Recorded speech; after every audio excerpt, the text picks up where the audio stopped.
The protesters are now blockading most of the vital centres of the government machine in Kiev, preventing civil servants going into work here at the Cabinet Office, slowly strangling the everyday functions of the administration.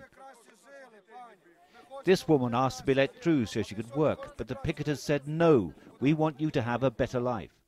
This grandmother told another worker, "No, no, no, our children were beaten up. Nobody will let you through."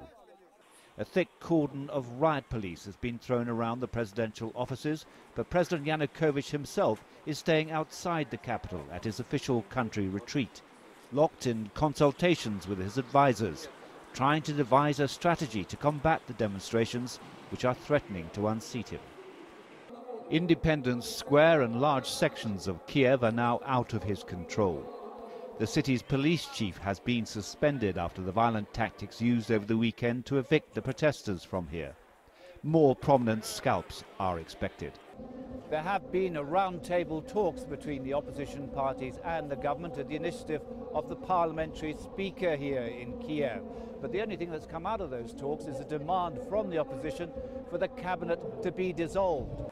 Andrei Marishin comes from one of the three regions in the west of Ukraine who were the first to respond to the opposition's call for a nationwide general strike.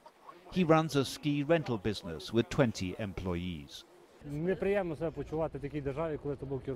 I cannot stand it that the police who beat up the protesters are under the control of a convict called Yanukovych. The president is set to travel to China and Russia in the coming days, but he'll be leaving behind him a country descending ever deeper into a political crisis. A crisis that President Putin can now do little to help him with. David Chater, Al Jazeera, Kiev.